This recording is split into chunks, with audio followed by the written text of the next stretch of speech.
Hey guys, welcome to today's topic. Today we are going to be tuning into your person and getting some messages from them, from their higher self, seeing what they really want you and need you to know. Today we have a selection of cards for you to choose from. So if you're new to this channel, welcome. I'm so happy to have you. And basically you're going to see which of these cards is sticking out to you, calling your name, drawing your attention in towards it. And then as soon as you make up your mind, just scroll down to the timestamps in the comments and the description and jump right into your pile. By the way, if you like how I read tarot and you want to see more of it, then be sure to head to my Patreon where I post all my additional readings. There are over 100 exclusive readings you'll only find on Patreon, and you also get early and ad-free access to all my YouTube videos. I just posted a reading all about who is hitting on you and why are they so obsessed, as well as one about when you're going to be realizing your dreams and what that's going to look like. Also one about your next relationship. But there is so much content to choose from over on Patreon, over 100 exclusive readings. And then you also, like I said, get to be the first to watch my YouTube videos. They go up way early over there. And currently right now we are having a poll to help decide on our next topic. So if you join, you will get to help pick out the topic you want to see me cover in our next reading. But like I said, there's a lot of content to choose from over on Patreon. So if you're interested in joining, go to the link underneath the timestamps in the comments and the description, and I would love to see you there. Also, if you would like to book a private session with me, you can do that at my website, briarrosetarot.com.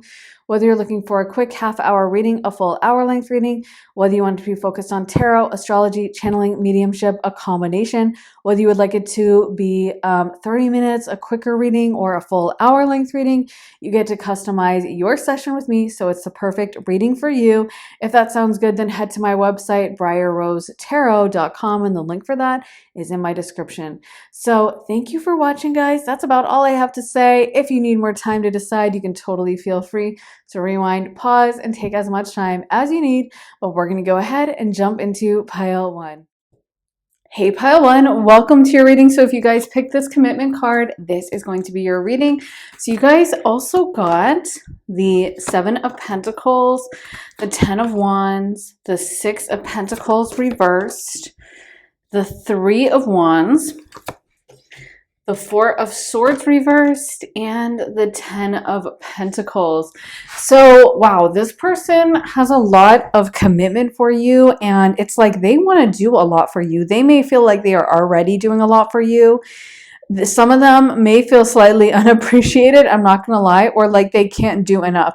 If you're like in a no contact situation with this person, they could be feeling like they just don't have it like that in order to be able to step into your life. This person may be working through issues. They could be dealing with drama, or they just feel like they don't have the money to support you in the way that you deserve. It's almost like they feel like they're not good enough. But I do feel like for some of you guys, this person is actively self-improving. If you're in a relationship with this person, they could be really working to make a better future and to improve themselves and to get better for you. And their higher self wants you to know how much they are trying. We got the 10 of Wands, so it's like they're doing everything they can, you know, and they really are trying and pushing themselves and wanting to grow for you. And this person does see a future with you. We got the 10 of Pentacles. So there is a very strong long-term focus here. And this person may even want to start a family with you. I feel like with this person, they are saying like, you have to be a little patient with me. You have to understand where I'm at, and you cannot like rush the process. You know, like I am trying, I'm working, but at the same time, I am where I am. And it's like, I can't take a quantum leap, you know, 10 years down the line. So you have to kind of like have some patience and just kind of trust the process a little bit. But trust me, this person does think you're amazing. And it's almost like you've inspired them to change in a way that no one else could make them. You know, you have made them be like, okay, I could fix this about myself. I should work on that. Let me try to pivot here. Let me do this. And this person is really trying to take that to heart and really trying to improve and make themselves better so that you can feel better. You know, they really are going out of their way. There's so many cards about hard work, and this person may really wish that they were ahead of the crowd. With that Six of Pentacles being reversed, they may want to be able to like spoil you or take you out, or they may have dreams of really impressing you. Again, if this is a no contact situation or this person hasn't asked you out, it may be because of insecurity, and it may be because they feel like they just don't have it like that the way you deserve. They may be thinking like pile number one deserves to be picked up in a Lambo and brought to the nicest restaurant in town, and I just can't afford that right now. Or my car is beat up, or I don't have a car, or like or you know, I can't really afford the nicest restaurant, I can only afford McDonald's, or whatever the situation may be. I feel like this person is trying to go through some introspection, trying to get better, but they do put you up on a pedestal and they do think of you as amazing. They may just be worried about where they measure up or how they measure up when it comes to you.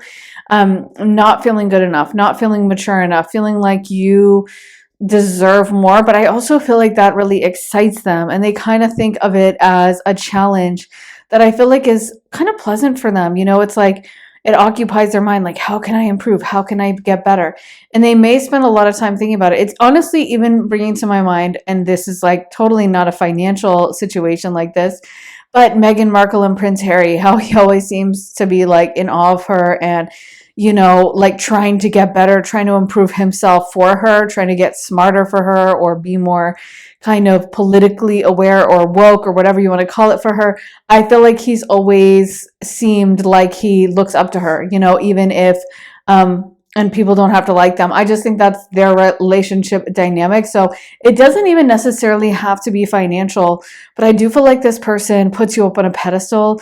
And the shadow side of this is sometimes this person could feel not good enough, or they could feel like, you know, there's no chance. They could get into a defeatist mindset where they're like, oh, why even try? Why bother? You know, pile number one is so above me. And I'm hearing that song that's like from the 90s. It's like, she's so high above me. She's Aphrodite. I don't even know what the name of the song is, but that's what I'm hearing in my mind. And I do feel like this person kind of thinks that way. Like, if you're actually with this person, like I said, this could be useful because I feel like they really feel so lucky to be with you, and they're kind of in awe of you, and they feel like, wow, I can't believe I'm with pile number one. But if you're not dating them, again, they could get into a really pessimistic mindset and like not have the balls to ask you out and not feel brave enough to just approach you because they do see you as so awesome. So that's kind of the downside to this, is like this pessimism. Even with the Seven of Pentacles, it can sometimes be feeling like you put a lot of work in and maybe it's like not paying off the way you thought. Like, I really thought I could change this. I really thought I could be good enough, but now I'm not. And, you know, what can I do next? What can I try? I do feel like there's still some hope in this reading for a lot of you guys, because we do have, excuse me, we do have the Three of Wands coming out, and that's a card about, you know, focusing on the future. It is an optimistic energy. So even though there's some pessimistic energies, and there are some cards that say this person may sometimes get in their feelings or feel like, gosh, like there's no point in even trying. Overall, I do feel like there's a positive forward momentum, you know, excuse me. And even though it may not be the most kind of romantic vibe of just like, oh my God, I want to sweep you off your feet and just tell you poetry, I feel like this person is much more committed than that kind of like Knight of Cups that might read you poetry, because they really are thinking of long term, and they really are thinking of you as someone that they're constantly questioning, like, how can I help pile one? How can I make their life better? How can I improve things for them? And if you are in a relationship with this person, I guess their higher self just wants you to know that like they really do care and they are pushing themselves. So it's almost like you have to give them a little patience and trust, because you know, they are giving a lot from themselves. And if you did ask them to make changes, or you said, hey, I want you to address this, trust me, they are working on it. Again, if you're not dating this person and you're like, well, they probably don't care, I think they do care. I think they are working on themselves in the meantime, and they may be going through a lot. They may be pushing themselves. There is that possibility or risk of just too much pessimism that may make them not take action. But I overall do feel like this person does really care about you, and they are trying to dive deep into themselves and reach down deep and just get better so that they can approach you the way they feel you deserve to be approached. So let me get into these cards for you. Pile number 1. What message do we have from pile number 1's person, Spirit? What message do we have from pile 1's person?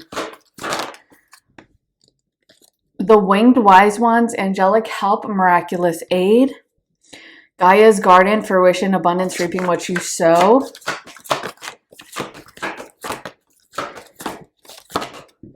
The prison wave, self-sabotage, poverty consciousness.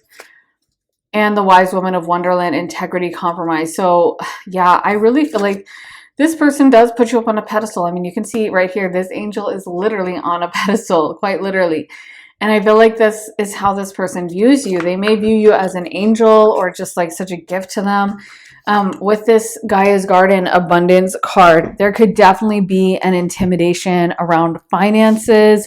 Again, it doesn't have to be only finances, but that could be a major focus for a lot of you guys where this person is like, I don't think I have it financially good enough, or I don't think I have my life in order, or I have so many things kind of in chaos in my life. And, you know, and they see you maybe as a little bit bougie, or they see you as someone who maybe has your life together, or that you would be the type of person to only date like multi-millionaires, or you would be the person to only date the best of the best. It could even be, like I said, with Meghan Markle and Prince Harry, not necessarily financial, but like intelligence or whatever. Like, oh my gosh, I bet this person always dates like intellectuals, or I bet they always date, you know, self-made businessmen, and this person inherited money or whatever.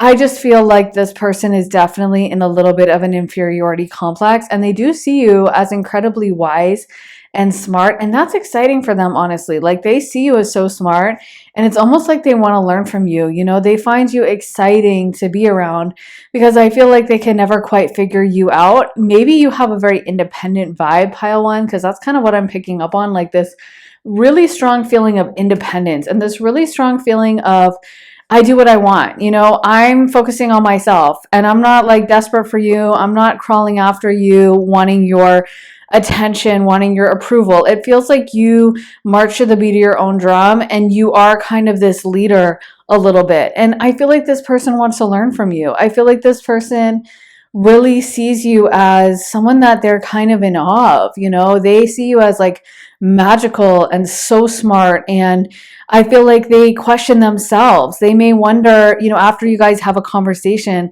they may be replaying it in their mind like, oh my God, why did I say that? I sound like such an idiot. Or, you know, really checking themselves in the mirror before they interact with you, like double checking their hair and making sure it looks good, or, you know, smoothing out any wrinkles on their shirt and really trying to like go the extra mile. Maybe they're going to take their shirt off and like iron it, even though it's a t-shirt, you know, and they're going to make sure it's smooth, or spray on that cologne or perfume. I feel like this person is really going out of their way because they do see you as such a prize, and they are like shook a little bit that you're even talking to them, that you deal with them. Like, that's incredible. I feel like no one else really occupies their mind the way you do. You have this hold on them, you know, and like in so many ways, they look up to you. They want your approval. They may crave your approval without even knowing what's going on, you know, and I feel like it could even be something that they run through their mind randomly. Even if you have been no contact with this person for a while, they may have fantasies about you guys getting back together. And when they're like touring their next apartment, they're imagining like, okay, we could drink wine sitting there. She could be on the counter. Wow, she'd probably really love this wine fridge, or she'd probably really love this balcony view. She loved balconies, you know, so this is great, or whatever. I feel like this person runs a lot of their life choices kind of past you in their mind, you know, thinking, well, what would pile number 1 say about this? What would be their opinion? Would they approve? Would they disapprove? Would they like this? Do they like me? Do they think I'm smart? And it is this kind of mental back and forth that they go through trying to figure you out, or like I said, get your approval. Let me get into some more tarot. What can you tell me about pile number 1? What are the messages pile 1's person has for them? What messages does pile 1's person have for them? I feel like the message so far is just like Please be patient with me. I am trying. Okay. So we got the 7 of Wands. We got the 8 of Cups, and that came out reversed. The 9 of Pentacles reversed. The 2 of Cups. The King of Swords. The 5 of Cups reversed. So this person with that Knight, or excuse me, the King of Swords being reversed as well, they may not feel smart enough. You know, like I said, they could really question how they communicate with you, what they say to you. They may be that person who has typed out a million text messages and then deleted it. Or when they're talking with you afterwards, they're replaying in their mind like, okay, that was really stupid. Or why did I say that? Or like, okay, you should have brought up this. They may, you know, think out conversations before you have them of like, okay, I'm going to bring this up, and they'll think I'm really smart, or they'll think I'm really cool if I mention that, you know. They are really working on themselves and trying to get better. Honestly, I feel like that's the message their higher self wants you to know. With the 2 of Cups as well, they may have never felt this level of connection with someone. They may never have felt this level of emotional intimacy. And I feel like in so many ways, they feel like they can really open up with you and almost like build with you, you know, like even though they're not where they want to be yet. And I feel like they're aware that the relationship with you isn't quite where they want it to be because they're not where they want to be. So it's almost like they view your relationship in some ways as a fixer-upper, like a fixer-upper of a house is what I'm seeing, like a dilapidated old house that needs a lot of work. But I feel like they're acknowledging that that's work they want to do, and it's kind of their fault. They're not saying you're the fixer-upper. It's more like this relationship is a fixer-upper because I can't be where I need to be. You know, I can't be this perfect 10 that pile number 1 deserves. And I know that they need more from me, and I'm trying. You know, we have that 9 of Pentacles reversed. So trust me, they're not sitting around waiting and thinking I'm just going to take it easy and relax. They are trying to better themselves. They're trying to work. And they may also, with the 7 of Wands, feel very nervous about kind of like other people poaching you away. They may feel like you have so much interest from others and so many people that want to date you, and they see you as such a catch. Like anyone would be lucky, lucky, lucky to be with you. So they may question to themselves, you know, whether they've done enough, whether you're impressed with them, whether they really did that for you, you know, whether they can bring it the way you deserve. Because again, I feel like they see you in some ways as like a princess or an angel or like this magical ethereal creature that they're just like so excited to be around. And they kind of see themselves in comparison as like this ogre or like some kind of like, yeah, clumsy, like constantly messing things up figure, like a bull in a china shop that just can't get anything right. But I do feel like they're trying. I feel like they are pushing themselves. And with the 8 of Cups as well, they may have even felt like they've made attempts to kind of emotionally leave this situation behind, or like they're aware like, oh, I think of pile 1 too much. Maybe this is dysfunctional. Maybe I should focus on something else because you know what? You know, maybe I'm too obsessed with pile 1 and it's unhealthy and I need to think of something else and it's bringing down my self-esteem. And they may be aware of it, but it's like they can't stop. You know, they still think of you all the time and you still occupy this great place in their mind. And I actually feel like in so many ways, they enjoy the challenge of you. They like the fact that they can't fully predict you. They like the fact that you keep them on their toes and they don't really know what's coming next, you know? So even though they may sometimes kind of be in this vibe of, I don't know, not showing up exactly how you want. Or sometimes you may be like, oh my God, did you do that on purpose? Like you forgot to call, or you didn't take me to the right restaurant, or like, yeah, you did say something boneheaded. Like, I feel like this person, you know, they beat themselves up with that too. If they did say something rude to you or something that upset you, they may really tell themselves afterwards, like, you idiot, why did you say that? You know? And I feel like they are trying to work on growing and changing and showing up as the best version of themselves because they do want to impress you. And they're saying like, I'm not there yet. I know I'm clumsy. I know I'm an idiot. I know I screw everything up, but trust me, I'm doing my best, you know? So, and like I said, if you're not in a relationship with this person, this could be a person who is a little bit scared to approach, or if they're going quiet on you, if you haven't heard from them, this could be someone who is like feeling so bad about themselves, or feeling like the power dynamic between y'all is so lopsided that they can't even approach you. Like, you're gonna shoot them down. So what's the point? It's kind of like if you have a 2.0 GPA, why would you apply to Harvard? There's no point, you know? Or if you have only ever worked in like fast food, why are you going to apply for the opening of the CEO job at a Fortune 500 company? Like, why? Because you're not going to get hired. And so that could be how this person views you, just as like this creme de la creme, out of their league, very special. But let me not, I feel like it's almost like I'm getting this sense of like, I don't want to annoy you as well. Like, I don't want to approach you and you're like, oh my God, leave me alone. You're so annoying. Like, I am out of your league. And how do you not know that? Are you delusional? That could be something this person is afraid of you thinking. Like, they don't want you disgusted with them. They don't want you feeling uncomfortable, feeling weird about them, thinking bad thoughts. And they may even worry about you like talking to others and saying, you know, pile one was a creep, or pile one really annoyed me because of how they acted, or pile one was doing blah, blah, blah. So that could be something that also is occupying this person's mind. Just this awareness of like how it may look to others, or things being lopsided, or just not being able to measure up. Let me get some astro dice to see what astrological energies are at play for pile number 1. So we got Aries, Saturn, and the 10th house, double Capricorn. Okay, let's spin this one more time. So we got the 11th house. Okay, this makes a lot of sense. We have both Saturn ruled signs, Capricorn and Aquarius, and then we have Aries, which is Mars ruled.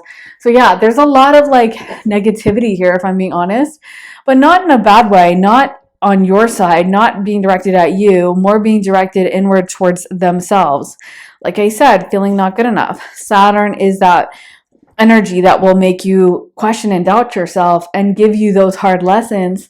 You know, it will be that hard teacher. Like when Saturn transited into my first house, that was really when I started questioning so many things about my life and making changes. I'm glad that I did, although Saturn has been stuck in my first house for like years now, and I'm ready for it to finally leave Pisces because I have a really long first house anyway. So, you know, a little bit of that energy can go a long way. We don't need to be beaten over the head with it, but that's kind of what's happening with this person. Like, they are kind of having their own inner Saturn transit that they're giving to themselves of like, you're not good enough here, you need to fix this, you need to improve there. And sometimes too much of that energy can be really depressing. So starting with Aries is the first house of the self. It's the first house of me, what I want to do. And I do feel like this person is focusing a lot of their negative behavior. And also this message is really about themselves. If you have questioned yourself, if you've been like, why is this person acting weird, or they're not texting me, or did I do something wrong? Just know that is not the case. And this person is really claiming responsibility and saying like, listen, no, you didn't do anything, but I just feel like a screw up. I feel like I messed up. I feel like an idiot. I don't even want to approach you. I'm so embarrassed. And I feel like they are definitely working on themselves. They're going through some self-improvement. They're trying to fix things in their life. They're trying to make things better for themselves. But it is a kind of process. It is a self-improvement journey, and they may not be quite there yet. I feel like, you know, they see you as very perfect, very amazing, and you may have inspired them to kind of light a fire under their behind and go into that Mars energy where they're going to try to get better. Also, Mars is literally soldiers and fighting. So what's coming to my mind is like photos, or not photos, they didn't have cameras back then, but paintings of like knights being knighted by ladies, you know, back in the medieval era, and the knight would be like kneeling in front of the lady or the queen or the princess or whoever, and she just looks so beautiful and he's looking up at her with awe. And it's like they would say that a lot of these guys who would fight in like the Crusades or whatever during the medieval era, from Europe. A lot of it was based around that concept of chivalry and this concept of fighting for some beautiful woman or fighting for some concept of femininity. And it would almost fuel these guys to go to war in foreign countries or wherever, because they'd be like, okay, I'm doing it for this beautiful woman. I'm doing it for the princess or the queen or whatever. And that would be enough fuel for them, to put their life at risk, literally. And I feel like that's kind of the vibe here as well. Like, this person uses you as fuel to improve themselves, to work harder, and to be trying to get better. Then we also have Saturn. Saturn is that planet of harsh teacher, harsh teachings, the harshest teacher you'll get, and just harshness in general. So we have Capricorn. Capricorn is that hard worker. And Saturn in general is going to teach you those lessons, kick your behind, and make you question yourself. It's not going to be an arrogant energy of like, oh, I'm already awesome, I don't need to change. I always notice this in my private readings with Capricorns is like, when you tell them something, like if you tell them, they're asking about, when am I getting this promotion at work or something, and you have to tell them, like, you're not going to get it for a while, or you might not ever get it, you might have to switch jobs. A lot of other people will be like, oh my God, what do you mean? Like, but I really want the job and I'm really looking for the promotion. And they'll be kind of like upset and shocked, like, I don't get it because I've been working hard. Are you sure that's what the cards say? But a Capricorn will always just like take it on the chin and be like, okay, so what should I do? Should I work harder? Should I switch jobs? Like, they're so nonplussed. They're so up for that challenge, and they're willing to do whatever it takes to get there. And that's kind of what is coming through as the message from this person is like, again, they are actively working. They're trying to get better for you. And you just kind of have to give them time. Saturn is also kind of a slower energy. Capricorn can be literally a slow moving sign. So you got to have a little patience. Then we have the 11th house of larger groups.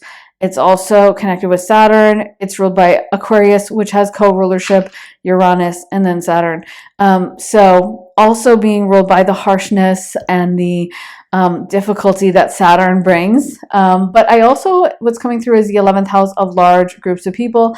And again, this person may be being a little bit nervous that you're going to have so many options, that so many people find you attractive, that like you have so many people who are checking for you, and that you wouldn't really want to stay with them. So yeah, they may sometimes feel a little jealous or kind of stalk your socials or ask you too many questions about like, where were you? What were you doing? And you might be like, oh my God, like, why are you asking me this? You don't have the right to ask me that. But I feel like it comes from, again, that place of insecurity, because they do see you as so gorgeous and see you as so beautiful.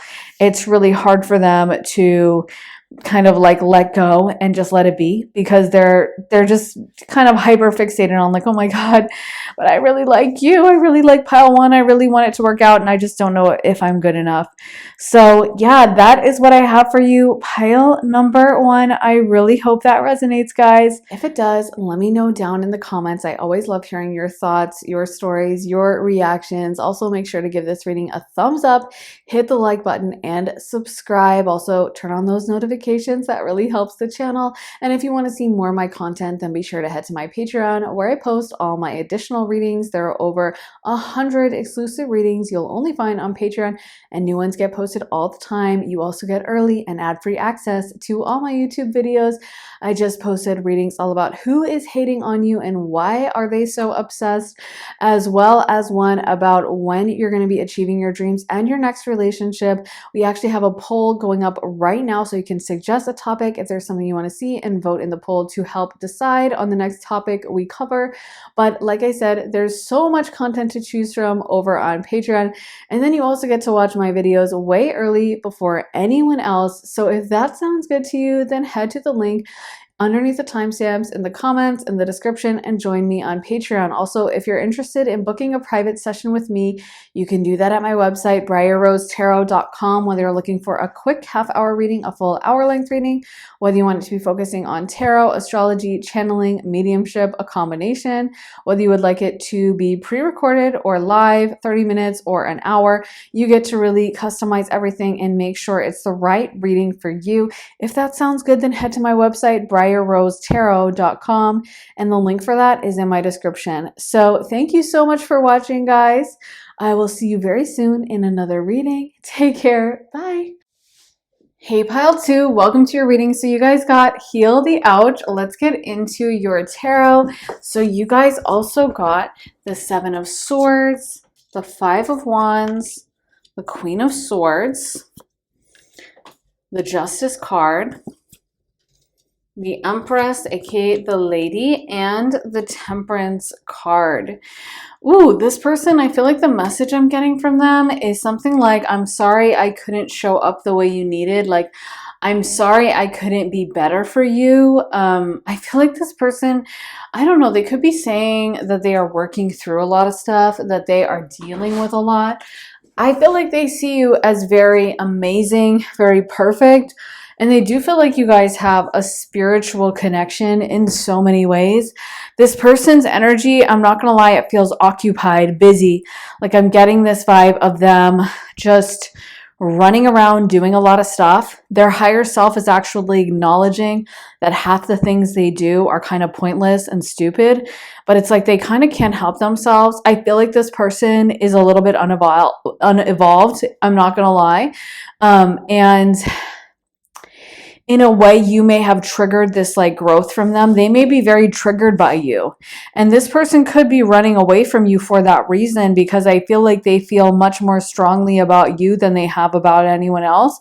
And it's almost like they see this potential. They see that things with you could get very serious, and that scares the heck out of them, because I feel like they are used to maybe the status quo and also maybe used to having power in their relationships. Like they may be the one who's used to calling the shots, but they see you as very powerful, and they see you as someone who will not tolerate their BS and kind of requires a lot more from them. They could feel very triggered by you. I'm getting maybe you guys have South Node aspects in your birth charts, in your synastry chart, or it feels like you guys knew each other in a past lifetime or something, and it's like you can know their BS.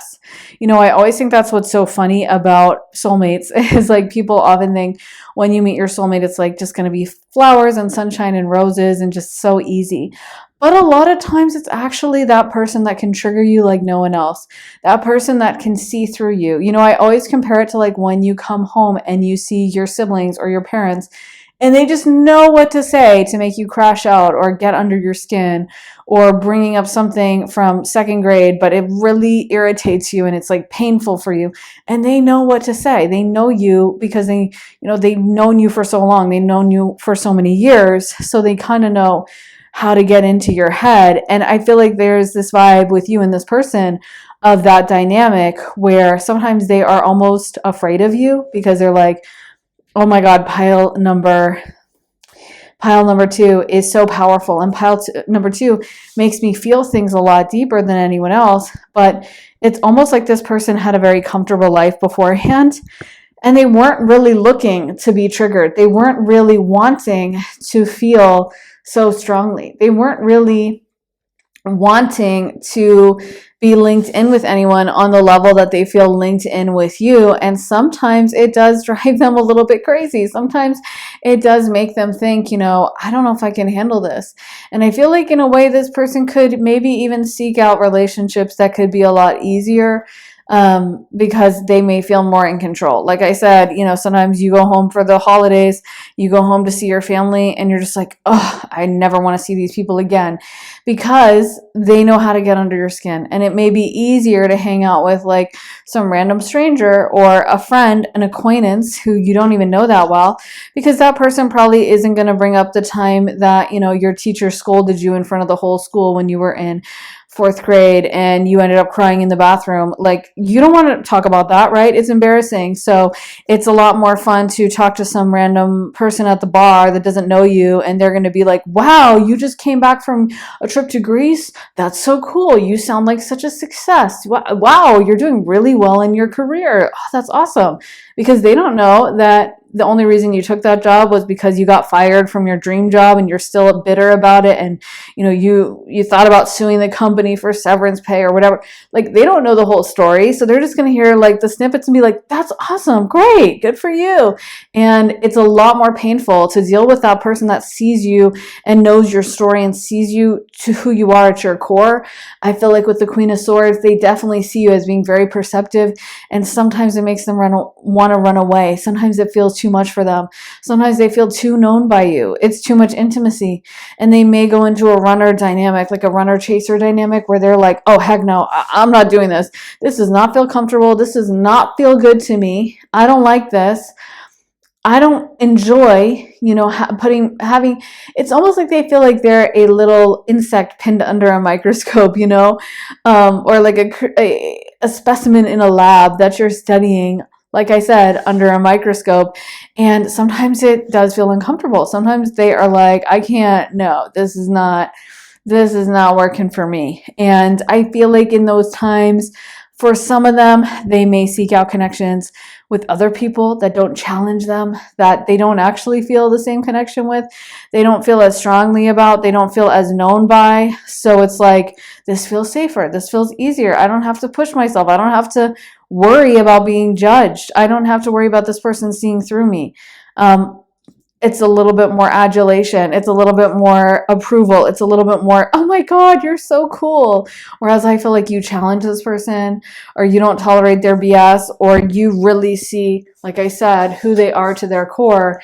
And I feel like sometimes that just, this person is looking for something easier. This person is looking for something that they can feel in control. It's interesting. We got the Empress, not the Emperor, so they feel like you're calling the shots in this. They feel like you're the one who gets to decide, and they may feel very judged. They may feel very self-conscious and aware of themselves when they're around you, or aware of themselves after the fact. They may feel like you can see through them, like you're very psychic and you don't believe any of their usual lines. You don't believe any of the usual BS. I feel like you've also triggered them to go through a lot of healing journeys. But, a healing journey can sometimes be kind of rough. It is not necessarily just a linear, easy path. Sometimes it can involve an initial crash out or dysfunctional behavior. And then over time, it does coalesce into like some kind of final form of getting better. But the beginning part can be very dramatic. And this person could crash out and act dysfunctional, go out and drink too much, go out and talk to other people. Of course, hopefully not if you're in a relationship with them, but if you are like no contact, or you guys had a breakup, yeah, they may seek out other people just because it's like, okay, this feels good. I like this adoration. I like the fact that this person likes me, and I don't have to worry, and I don't have to feel self-conscious. Let me get into these cards for you, pile number 2. What messages do we have from pile 2's person?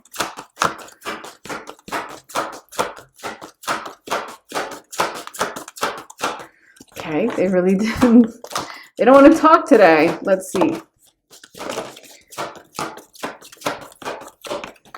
Okay. So we got the prison wave, self-sabotage, poverty consciousness, the chess queen, trust strategizing, the shadow queen, acquiring knowledge, insecurity, manipulation, the web weaver, synchronicity, divine intelligence, cause and effect. So it's interesting how many queen cards we got. And the only gendered card is the prison waif. So that could be them feeling like they're just not good enough. And they could definitely be engaging in self-sabotage, like I said, as well. And with the shadow queen, it's interesting because we did get the 7 of Swords. And the shadow queen can talk about manipulation. So there could also be things this person isn't being honest with you about. I'm not going to lie. There could be things that they're doing because of this sense of dysfunction. Or you might already know about it, like maybe they're talking to other girls or other guys, or they're trying to distract themselves by dating around or something. And you could be knowing about it, what's going on? And that could be something this person is seeking out because, again, they don't feel good enough. And instead of actively working through that in a healthy way and going to therapy or just coming to you and being honest and being like, listen, I'm going through this. Like, I'm really struggling to show up in the relationship because I don't feel good enough. They may have sought out attention from others. They may have texted others, DM'd others, even cheated. You know, I'm not going to lie. This could be seeking out attention from other people or doing something secretive that you wouldn't approve of. I'm not saying they did. Of course, only you can know how your partner behaves, but I feel like there has been some dysfunction. Again, it depends on the level of dysfunction. This is a general reading. Take what resonates and leave the rest. But there's been some dysfunction. Like, there's been something that they've been doing that maybe they're a little ashamed of, that they're trying to maybe work through or fix, but maybe something happened, or they did something. Even if it was just running away, even if it was just maybe they ghosted you for a couple days, or they didn't respond, or they missed an event, or I don't know. But I feel like they're coming through to acknowledge, like, I screwed up. And they're saying a lot of it was because the intimacy scared them. The level of intimacy, the way you see them deeply, scared the heck out of them. And so they kind of thought, let me ruin this. Let me burn this thing down, and I feel like a lot of that is this overwhelming respect they have for you. To be honest, I know that makes no sense. Like, oh, they cheated because they have respect for you. I don't mean it to sound like that, but I feel like, again, we got so many queen cards. We got the Queen of Swords, the Shadow Queen, the Chess Queen, the Empress, the Justice card, which shows a woman on it. Like, they really see you as so powerful, They see you as this force of nature. And I feel like it has brought out a side to them that is so insecure. And so it's almost like they're trying to build their ego back in unhealthy ways. It's not to justify, it's not to say, hey, this was great and this is a good way to handle things and kudos to them or anything like that. But I feel like it's kind of like they don't know any better. And again, I'm not trying to justify, I'm not trying to make excuses. I feel like their higher self is saying, like, wow, this person is struggling. This person they don't even know what the heck they're doing. They're screwing things up and they're probably going to regret it later. If this is in the past and you're like, I know exactly what they did, I know exactly how they screwed up, then they already regret it. They are looking back and maybe beating themselves up. But I feel like a lot of them, it's like, again, I want to say they don't know any better. And I'm not saying that as justification, because that can sometimes be even worse, right? Like, at least when someone knows what they're doing wrong, they can fix it. Whereas I feel like with this person, it's like they just don't even know. They're like, I'm not sure what to do. They're kind of like frozen and feeling at a loss and feeling not good enough. And maybe they're just going to do what gives them temporary pleasure and makes them feel good in the moment and patches their ego back for a second. One of my favorite books, Women, Food, and God by Janine Roth, it's one of my favorite spiritual books, I should say, not like just a fun light reading, but she talks about how many people, like in general in the world, have a dysfunctional relationship with food, and how many people use food to kind of self-soothe, period, whether you're eating too much, too little, whatever kind of relationship you have. And it's a really deep spiritual book, actually. It's very spiritual. But the point is that it doesn't have to be with food, but a lot of people, like when they're feeling a negative emotion, some people will just be like, oh, I'm going to eat this ice cream. I'm going to eat the whole thing. Or I'm going to eat this bag of chips and I'm not even going to taste it. I'm just stuffing food in my mouth. Or on the other side of it, I'm going to diet and I'm going to have total control over food. And what it all comes down to is fleeing from that emotion. And I think that's so true. And to me, that's why, is drug addiction bad? Yes, but it's not necessarily anything worse than what we all engage in when we have a negative emotion and we run away from it and we end up eating a pint of Ben and Jerry's, or we end up, eating something we really shouldn't eat that much, and we're not even enjoying it, and we're just trying to run, or we might not go do some drug, but we might go out with our friends and drink too much, or we might distract ourselves by just scrolling through TikTok for a few hours, and we're running from our emotions. And that's what's coming up for me with this person, is like they are pushing their emotions away so much. They are terrified to really feel this on a deep level. And, I feel like in a way they're so afraid of messing things up that they end up messing it up anyway. They're so afraid of doing something wrong that they just completely maybe threw a wrench into things and screwed it all up. And now they're like, oh my God, why did I do this? But the problem is when you're not conscious of it, when you don't know what's going on, then you can't fix it. Like it's like just coming back to your emotions can be a way to heal that part of you. Like I said, when you're feeling like, I'm just going to eat this whole chocolate bar, that's when you have to pause and check in with yourself and say like, whoa, whoa, whoa, what's going on here? Why am I doing this? Or why am I, going out and I'm desperate to see this friend and I'm going to have 5 margaritas and I'm going to take 2 shots and I'm, like, why do I need to distract? What am I fleeing from? What's happening mentally? And that takes a lot of work and it takes a lot of maturity. And I feel like this person just isn't there. It's like they can't do it. They are so terrified and stuck in their own dysfunction that it's like they feel very stuck. They feel very confused. They may have done dysfunctional other things or engaged in self-sabotage in other ways as well. Let me quickly shuffle these and then we'll get you guys some tarot cards. I already shuffled, but I'm just feeling called to by spirit. Shuffle one more time. So let's see what message we get from pile number 1's person. Pile 2's person. We already heard from pile 1. We don't need to hear from them again. Pile 2, though. Messages from pile 2's person. So we got the 6 of Wands. The 10 of Pentacles. The Moon card. Wow. The 10 of Cups. Let's see. What messages do we get from pile number 2's person? Okay. This is the 5 of Cups. And we also got the Chariot card. So that's interesting. We have a lot of Cancer energy coming through with the Chariot and the Moon. Of course, the Moon in tarot is actually connected through with Pisces, but of course in astrology, it rolls over Cancer. So a lot of Cancer energy. So this person may really be up in their feelings. They may also view you, it's funny because Cancer energy is mom energy. It's the mom of the zodiac. And it's almost like how, kids will rebel with their mom because they love their mom so much. I've seen discourse around this on TikTok as well, where, dads will talk about like, it's amazing because the kids are always so easy around me. And, they're screaming and crying when they're with their mom, but when they're with me, their dad, they act right. And moms need to learn from the dads. And moms were stitching it to me like they act that way with you because they're like on their best behavior because they don't know you that well.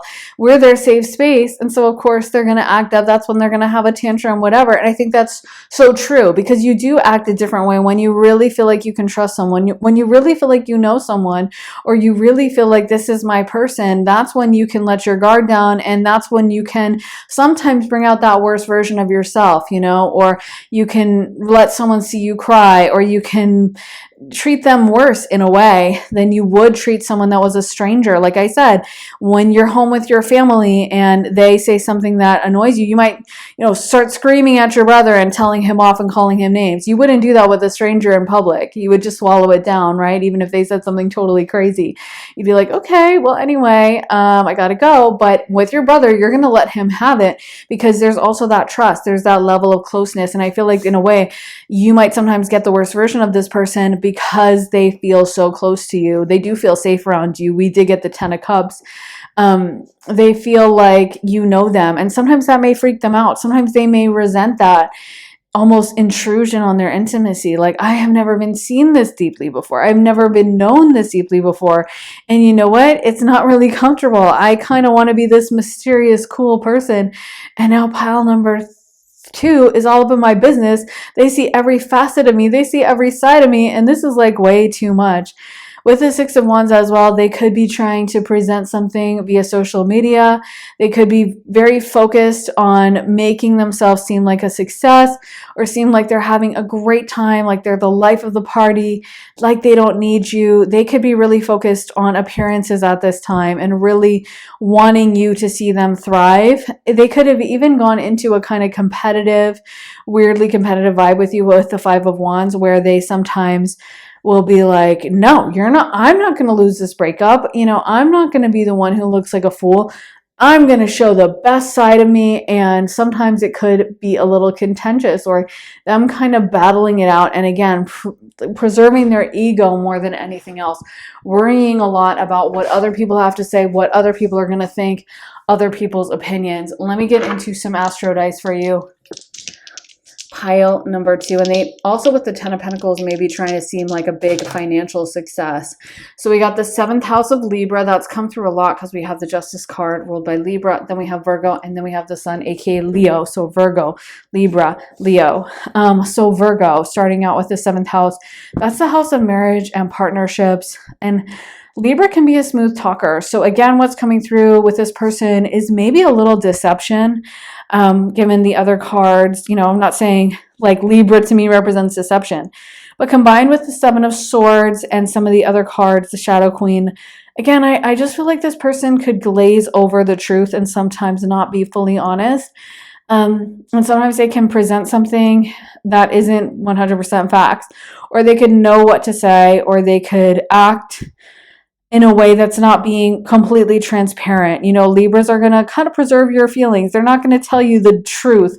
They're not going to tell you the God's honest truth and give it to you straight. They are going to, protect things and be like sweet about it and nice about it, but the facts may be something else. So yeah, I think it's something to just be aware of, that there may have been some deception with this person. I'm not going to lie.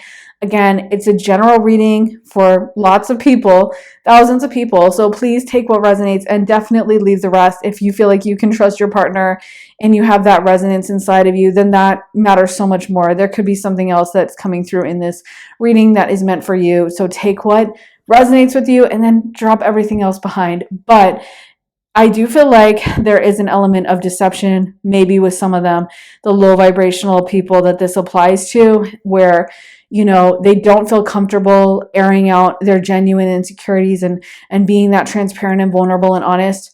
So they just kind of try to bluster, put on that good face, act like everything's cool, act like everything's fine, and put on a great veneer when that's not the reality, Also, the 7th house is the house of hidden enemies.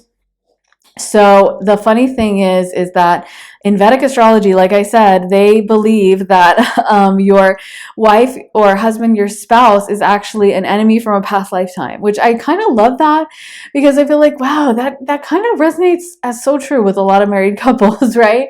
And I think that's the thing, is sometimes when there is this very potent connection, it can feel triggering. It can feel like, wow, you're really holding my feet to the fire. Or like, your partner knows you on such a deep level. They can know when you're being dysfunctional. They can know when you're lying to yourself. They can know when you're pretending, and it can feel really intense. So again, I feel like that's something that this person just didn't like. And that kind of leads to the next sign, Virgo, because Virgo is so detail oriented. Virgo sees all the things. You cannot hide anything from a Virgo, similar to Scorpio, which has a similar symbol. And they're both the signs you don't want to try to trick or fool, because like they will notice every detail, And that's the thing. I feel like Virgo can be very critical as well. Virgo can see all the areas you need to change, all the areas you need to do different. And sometimes it's not really fun to be on the receiving end of that. It can feel very upsetting. Like, oh my God, give me a freaking break. Let me just chill. Why are you being so harsh on me? And there may have been this energy that this person is, that may have been a justification for them. Well, like, you don't appreciate me? Fine. I'm going to find someone who does, or something like that. So yeah, I feel like with this person, they sometimes have justified things or run away from the intensity, run away from being seen. I'm hearing that line from, I think, Runaway by Kanye, where he says, I could never take the intimacy, and I know it did damage, but the look in your eyes is killing me. So I feel like there is that vibe of like, I can't take that. I can't take being seen so deeply the way a Virgo can. I can't take being criticized like this.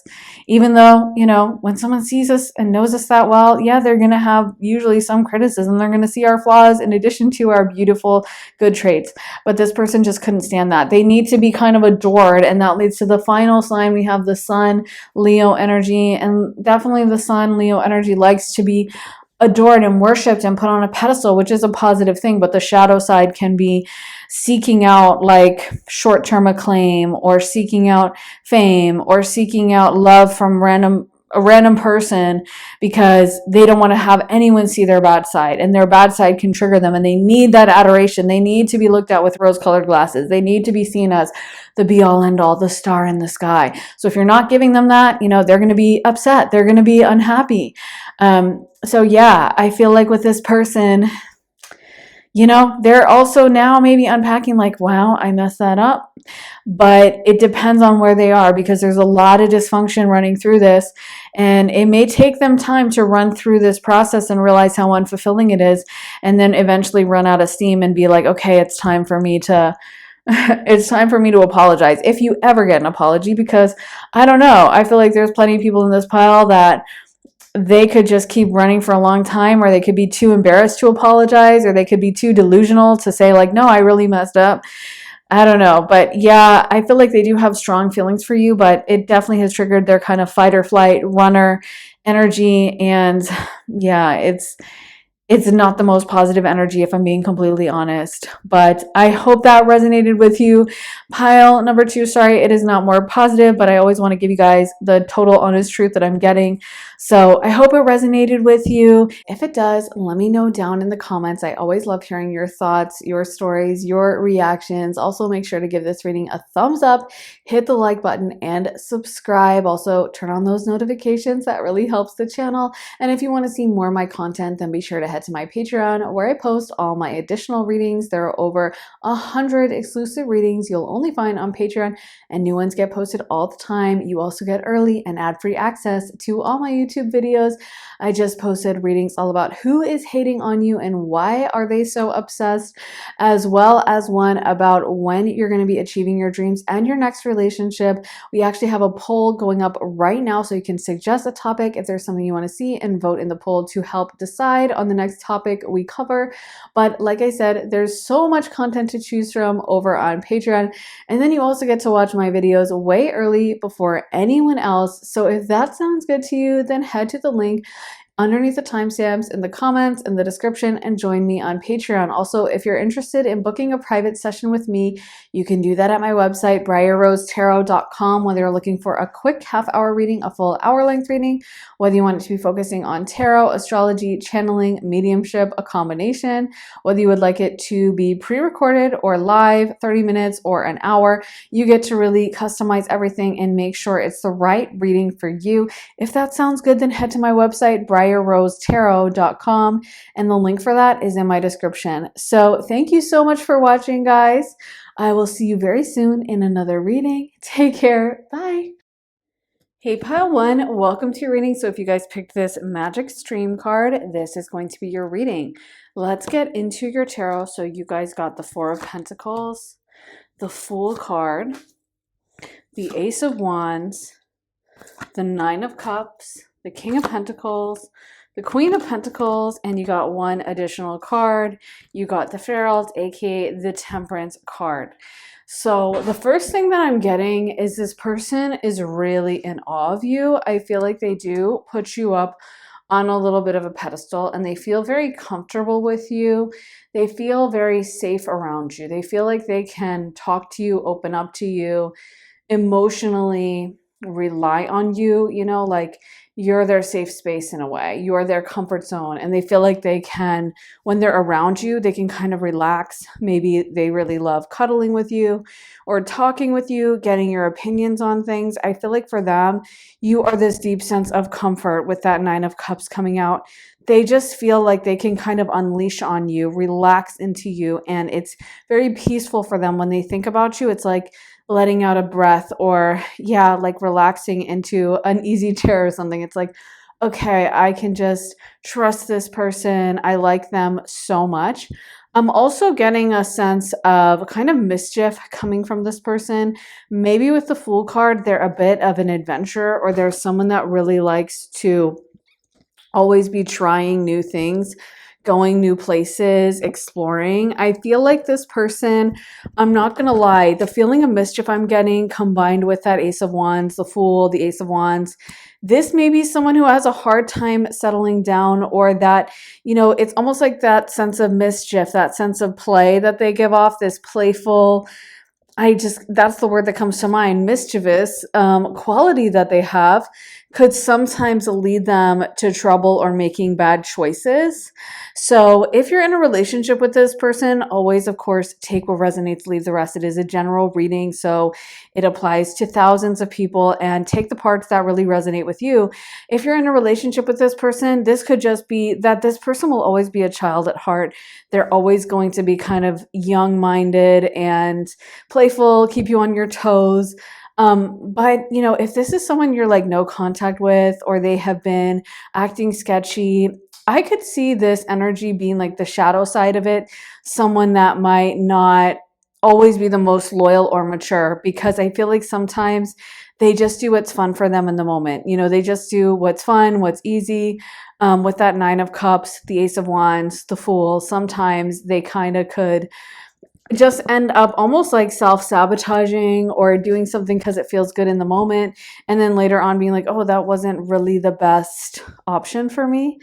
So I feel like this person it's interesting, because what's coming through is I feel like this person almost wants to be better for you, or they want to bring their best side out of things, but there's also this kind of shadow immaturity that sometimes they just screw things up or make a bad choice or do something silly just because, I don't know, their ego gets in the way, or it feels good in the moment and they don't think things through.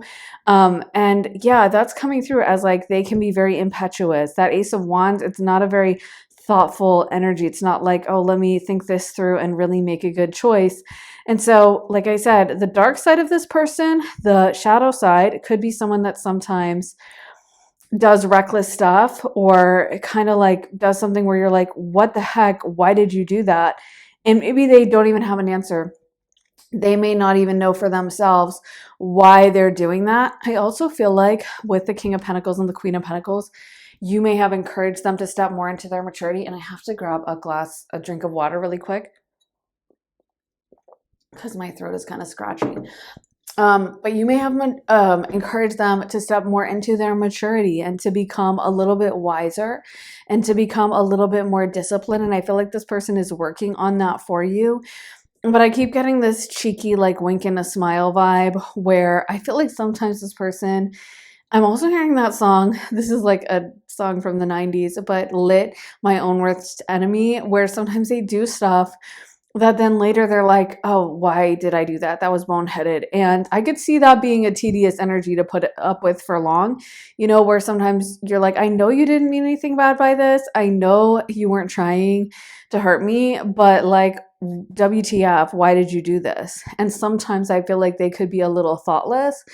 I feel like their higher self is coming through almost just to warn you or let you know, like, sometimes that's what's going on. Or if you came into this reading trying to understand their behavior, like, why haven't I heard from them? Or why did they ghost me? Or why did they do some bad behavior in the context of a relationship? Like, why did they overspend and get us into debt? Or why did they cheat or whatever?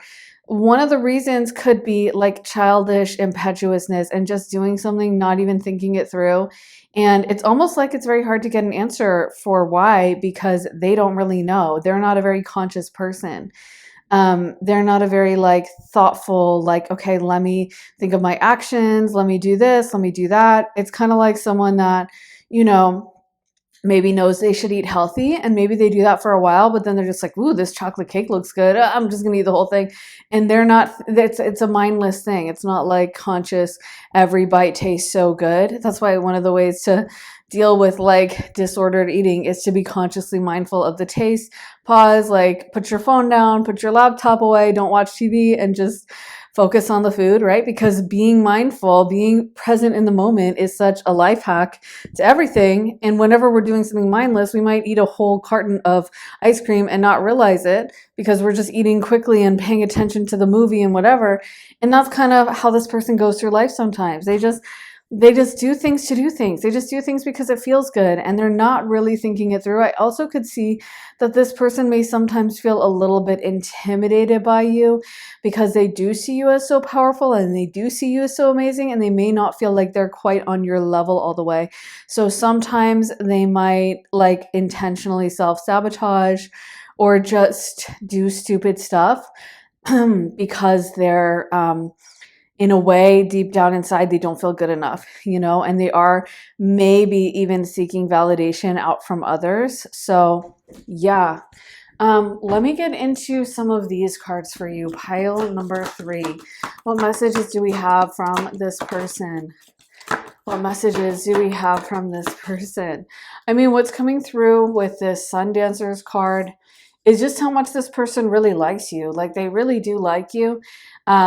I feel like they see you as just a blessing that kind of came into their life, like a beautiful source of light, for them. Someone that they're really glad that they met you. They really feel like you, in some ways, have made their life a much better life with the Horse King, assistance, control. Again, that's ego coming in, where maybe sometimes this person doesn't feel good enough and feels like you are better than them, you're out of their league.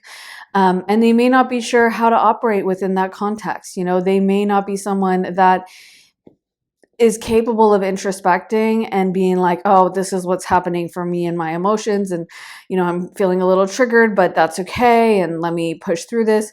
They could be someone that I feel like when they get upset or when they feel less than, they just kind of spiral out, or they freak out, or they panic. So yeah, I do feel that this person is, this person is very attracted to you. They really like you. It almost feels like their energy feels a little young or immature. And maybe with the Temperance card, that's an indication that with time, they could grow out of it and step into more maturity. I feel like that's something maybe their guides are working on with the King of Pentacles and Queen of Pentacles coming out. But I'm getting this vibe that it's like, they're just kind of not there yet. They are still in this like a little bit immature. I don't want to say low vibrational energy, but yeah, younger energy, more immature energy. And sometimes they do things without even really realizing, without even thinking of the consequences. And again, some of that may be like whenever we all feel a negative emotion, we can have a tendency to act out in various ways. Like even if that, random barista at the coffee shop is rude to us, we might be in a bad mood for the rest of the day and kind of like be a little bit annoyed with like some random person we run into, and we're kind of like short with them when we're talking to them. And, we all get triggered and we act in different ways. But I feel like sometimes this person, yeah, they could kind of like seek out attention from others, or they could really get off on validation, or they kind of want to be footloose and fancy free and just be wild and like, I'm going to go out dancing, or I'm going to go do this crazy thing. I'm going to go drinking, or I'm going to go hit up this ex, or I'm going to hit up someone on Tinder or something. That could be their source of validation. Again, take what resonates and leave the rest. If you're in a committed relationship with this person, it doesn't have to be that bad. I just think their higher self is coming through and saying like, one thing you're going to have to be is like patient with me, but also hold my feet to the fire. Like maybe don't accept the bad behavior or accept the excuses, but know that that's kind of what's going on. And this person may even distract themselves by seeking out other validation, or distract themselves by doing something fun in the moment, Let's get some more cards for pile number 3. What messages do we have from pile 3's person? Okay, so we have the Keeper of the Scales, Fairness, Balance, and the Ice Queen, Ideas Preserved, Non-Action, Entitlement. There also could be a vibe with the Keeper of the Scales where sometimes this person could be kind of like a bean counter, as they say, someone who's very aware of like what they gave in the relationship versus what you gave. And again, I feel like this person, it's almost like they're always tabulating in their mind who has the power, who has the control. Honestly, I feel like underneath a lot of this is a deep insecurity, and some of it maybe because this person may never have felt so into someone the way they are with you. I feel like they are intimidated by you. Pile number 3.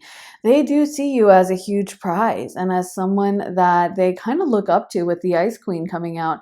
You're someone that I think they have a lot of respect for you. I think they really value your opinion. And it may even be that kind of self sabotage, like, deliberately doing something to make your mom mad at you or whatever, because you want it's also like they may also enjoy seeing your reactions to things, like seeing you get really upset if you think that they're doing something bad.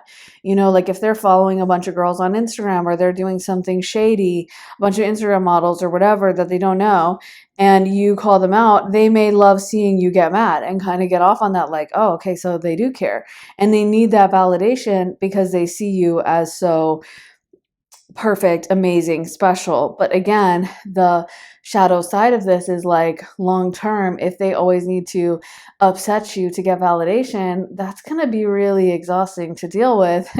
If they're always doing things to get under your skin and they think that's kind of funny or they think that's exciting for them, that could be something that really it's just tiring. Like, who wants to be annoyed all the time? Who wants to be upset all the time? And if they need that validation, that's something they really need to work on for themselves, is getting that internally, working on their own self-esteem so they're not always worried. I feel like deep down, this person may feel like you're not good enough for them, and they may kind of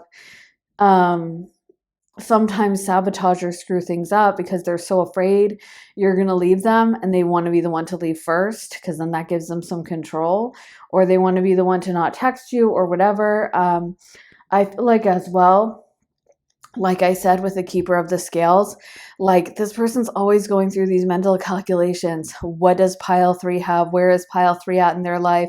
What is pile 3 up to, kind of a thing?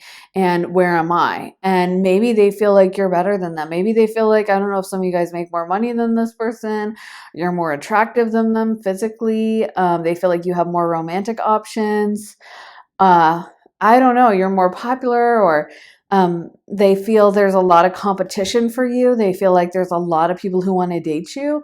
I don't know, but it does feel like energetically sometimes this person will like really ruminate on this or think about this or think about, like I'm seeing someone getting jealous, but I don't feel like they want to bring it up. They don't want to talk about it. They don't want to like openly be like, okay, so what's going on? And I heard you were talking to this person. So instead, I feel like they kind of cover it up. They kind of a little bit lie about their feelings. They may act like, no, I'm cool. Like, yeah, no, you can talk to that person, but they are not cool with it. They are not okay with that, And yeah, I feel like there's a lot of this person. Almost what's coming through as well is someone that puts on a happy face, or someone who acts like they're completely confident, they're happy, everything's good, but deep down inside, there's a lot of insecurity. There's a lot of, I want to say, a little bit of darkness, There's a little bit of like that song Tears of a Clown. My mom loves disco, so or Motown or whatever era that's from, so we would listen to that song a lot growing up. And yeah, that's what I'm hearing in my mind, is like Tears of a Clown when there's no one around.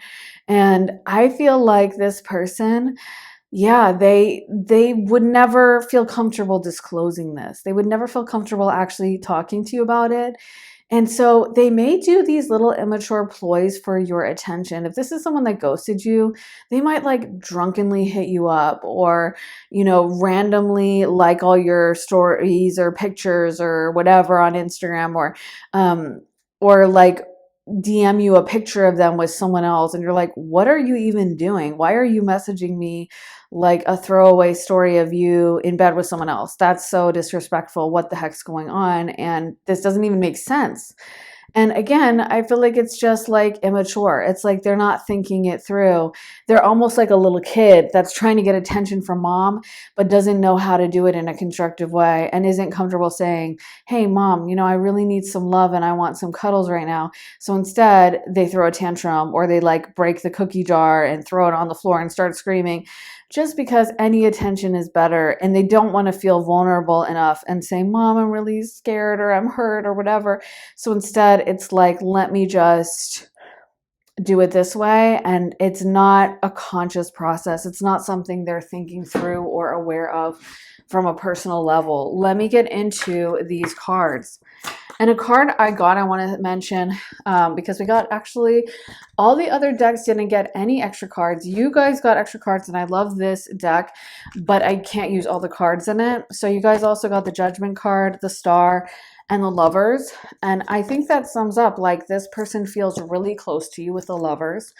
They may be going through a process of transformation when they're with you, and through being around you. Eventually this person could transform. And what's really sticking out with me as well is the Star card.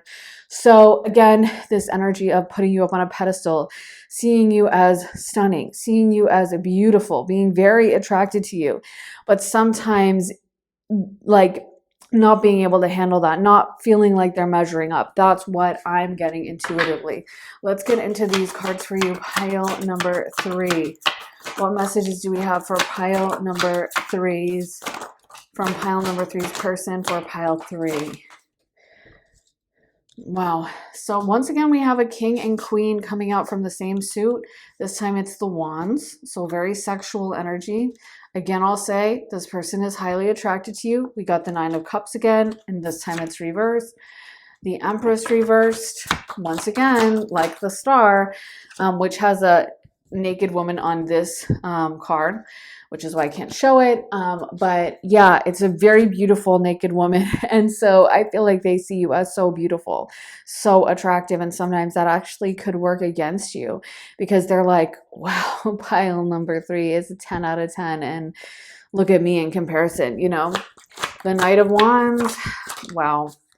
See, now we're getting the Ace of Wands again. I just don't like this Knight of Wands, King of Wands, Ace of Wands coming out twice. I mean, the wands can, of course, in the context of other positive cards that indicate longevity, could definitely be just someone who has a sexual energy, someone who has a spark for life, someone who's creative and fun and exciting to be around. But the vibe I'm getting intuitively is maybe this is this person's persona that they put on, that they get a little scared of getting in too deep emotionally. Like they get a little scared of feeling vulnerable. So they go into like wands mode. They go into like Knight of Wands mode. Like, oh, I'm going to be really charismatic. They may really value someone that is in a low vibrational Knight of Wands energy, could be seeking out random romantic attention from strangers. They could be someone that signs up for the dating apps and just like swipes on lots of people, and they just want that click. They want that swipe. They want that validation. They want someone coming to them and being like, wow, you're sexy. And they don't really care about where it comes from. And when it comes to like monogamy, when it comes to settling down and really locking in with that one person and being like, I'm going to give you my all. And I am committed for the fight. I'm committed for the ups and the downs and the in-betweens. That's not what you can expect from that energy. Again, the low vibrational Knight of Wands. I'm not coming for fire signs. I love fire signs, but that can be something to be aware of. It can totally be a player. So I feel like this person, they definitely really like you. It's just, this would be hard to manage for me, because I feel like they go back and forth.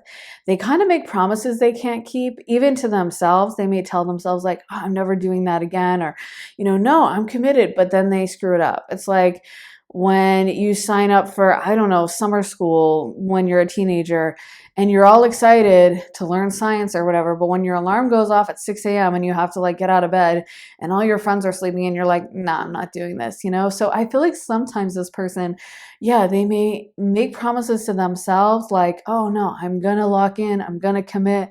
and then they screw it up. They do see you as very attractive. And we also got the 9 of Cups again.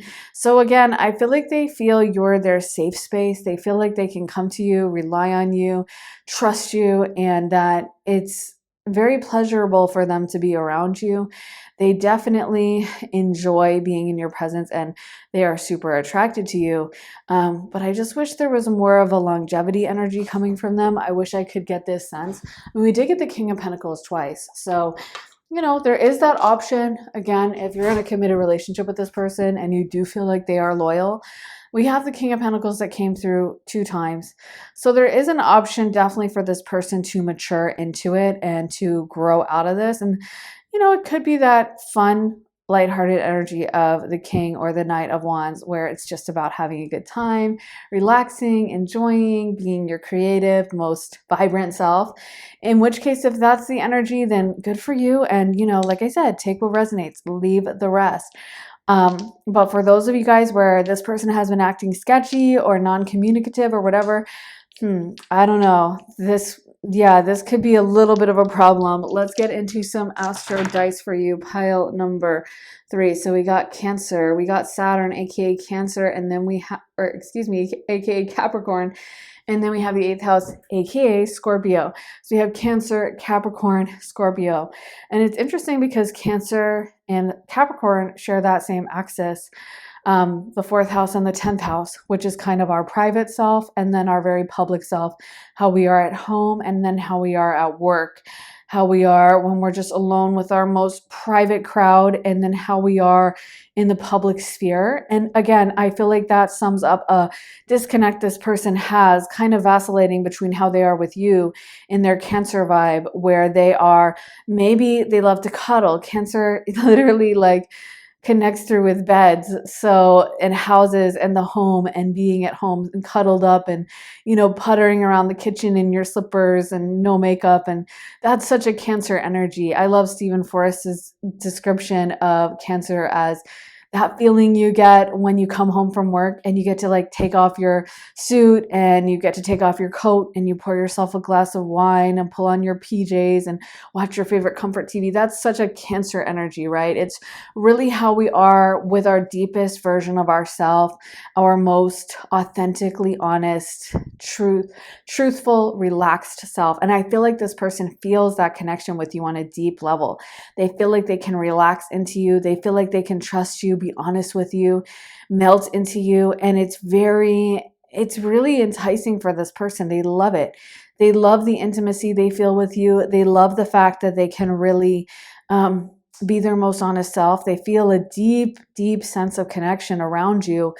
But I feel like it also contrasts with their Capricorn self, the 10th house, which is more where we go to worry about what others think of us, where we feel like we have to perform, we have to add value. We can't just sit around and chill because Saturn's on our behind all the time. So we have to, we have to perform. We have to do a good job. We can't do a halfway job.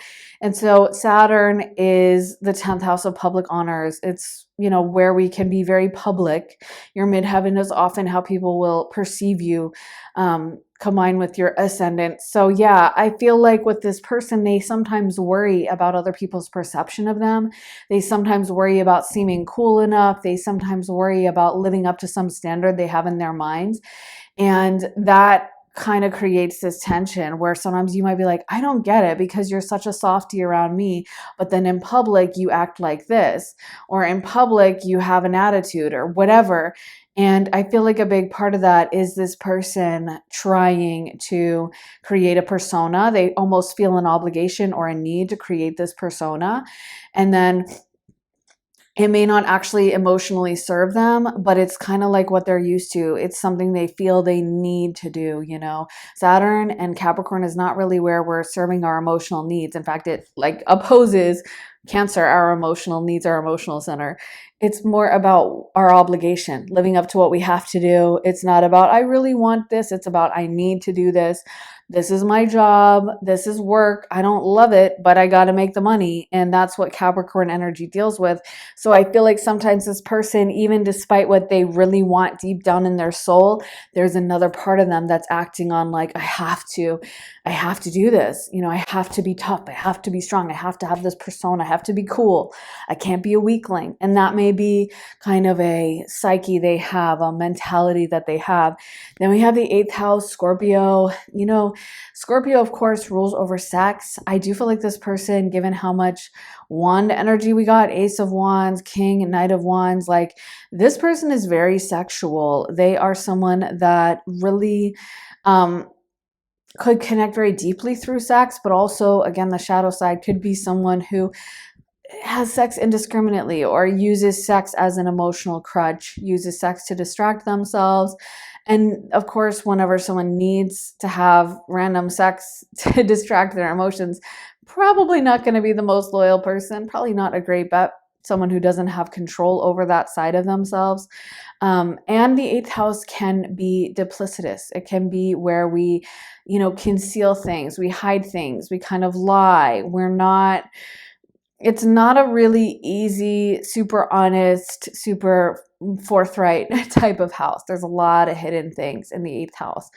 So yeah, I feel like sometimes this person, they do things, they regret it later, but they're just not, if I'm being honest, I feel like sometimes they're not even honest with themselves and they're not really as forthright. Again, take what resonates and please leave the rest. Don't internalize it. If you're like, I'm happy in my relationship and I don't think it applies, then definitely leave it, But that's what I'm getting with this person is sometimes a little bit of unself-actualized behavior, unrealized behavior, non-conscious behavior that could kind of steer them in the wrong direction. So that is what I have for you, pile number 3.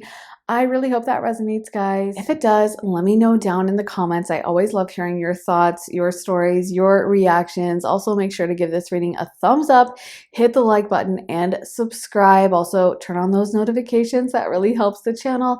And if you want to see more of my content, then be sure to head to my Patreon where I post all my additional readings. There are over 100 exclusive readings you'll only find on Patreon, and new ones get posted all the time. You also get early and ad-free access to all my YouTube videos. I just posted readings all about who is hating on you and why are they so obsessed, as well as one about when you're going to be achieving your dreams and your next relationship. We actually have a poll going up right now, so you can suggest a topic if there's something you want to see and vote in the poll to help decide on the next topic we cover. But like I said, there's so much content to choose from over on Patreon, and then you also get to watch my videos way early before anyone else. So if that sounds good to you, then head to the link underneath the timestamps in the comments in the description and join me on Patreon. Also, if you're interested in booking a private session with me, you can do that at my website, briarrosetarot.com, whether you're looking for a quick half-hour reading, a full hour-length reading, whether you want it to be focusing on tarot, astrology, channeling, mediumship, a combination, whether you would like it to be pre-recorded or live, 30 minutes or an hour. You get to really customize everything and make sure it's the right reading for you. If that sounds good, then head to my website, briarrosetarot.com, and the link for that is in my description. So thank you so much for watching, guys. I will see you very soon in another reading. Take care. Bye. Hey, pile 4. So if you guys picked this Stormfield card, this is going to be your reading. Let's get into your tarot and get messages from your person. So we have the Princess of Swords, aka the Page of Swords, the Five of Cups, the Princess, aka the Page of Wands. We have the Princess, aka the Page of Cups, and the Ace of Cups, as well as the Hermit card. So this person is coming through with, first of all, a strong message of support. I think it's interesting how many princess cards we got, how many pages. So this person probably sees you as very dynamic, very interesting. I almost feel like they're sending you a message. Maybe some of you guys have been feeling down or not feeling confident, and this person's higher self is coming through to kind of big you up and gas you up and make you remember how completely special and amazing you are. I feel like this person person is saying like, you don't need to settle, or if this human self has not treated you super well, their higher self is coming through to just be like, hey, you're freaking amazing and you definitely don't deserve to be treated this way. And maybe their higher self is even aware of that they are not happy with the way this human version is acting towards you. Or this could be with someone else. If this is like an ex, this could be someone where if you're dating someone new and that person isn't like showing up for you and really coming correct, they're like, oh my God, why are you tolerating this? Or it could be, if this person is acting right in your relationship, they just want you to know how special they find you, how amazing they find you, how they are so grateful to have you in their life, and they find you to be so dynamic. I think it's interesting. We got Princess across the board. So we have the wands, the swords, the cups. That shows to me they see you as very multifaceted. You have the kind of glamour and excitement and vivaciousness and sexuality of the wands. So they find you very sexy, very exciting. Like I said, glamorous. Then we have the nurturing, creative, sweet quality of the cup. So they feel like you're emotionally intelligent. They can open up to you that way. Then we have the swords. Swords are super smart and intelligent and quick-witted and good with their words. So across the board, this person sees you as just like a total 10, as a winner, as someone they are really proud and pleased to have had in their life, even if that has ended. And they may be sending you support and love, even if this person's human self isn't capable of communicating that or being as vulnerable. I feel like they really want you to know that they really are rooting for you on the astral plane.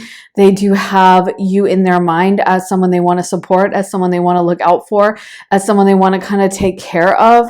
And I feel like this person is saying, hey, listen, with the Hermit card, don't tolerate anything that's not princess treatment, princess behavior, okay? If someone is trying to, make you feel bad about yourself or make you accept subpar treatment, just remember who you are and what you deserve, and that you deserve the absolute best, and don't settle for anything less. Or if you've been, single for a while and having a hard time on the dating apps or whatever it is, I feel like this person just wants you to know that like you shouldn't be tolerating or being around anyone that doesn't remind you of your worth and see that worth in you and make you feel like the amazing princess that you are.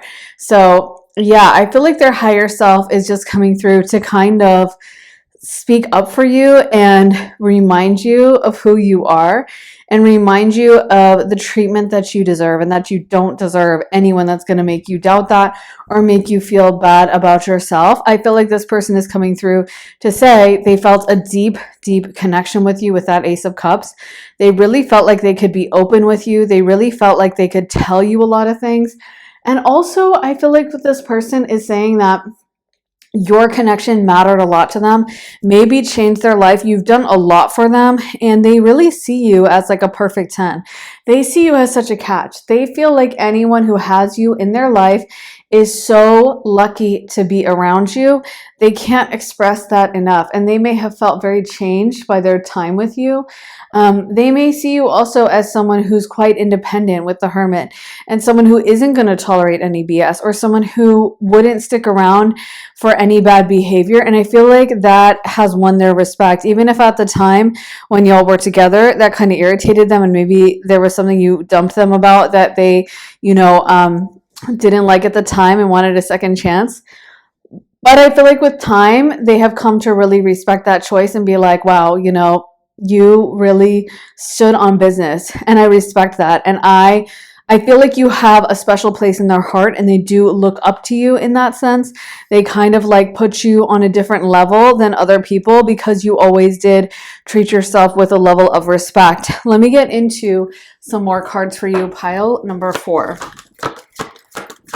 Okay, what messages do we have for pile number 4?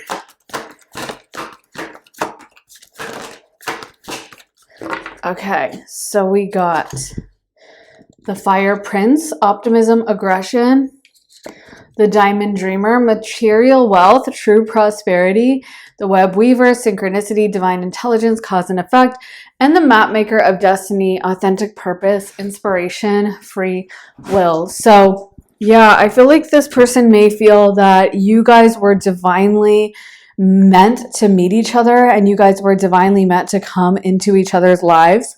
I also feel like there could be a message from some people who picked this pile, because I could totally see this pile 4, being the people who are in happy relationships.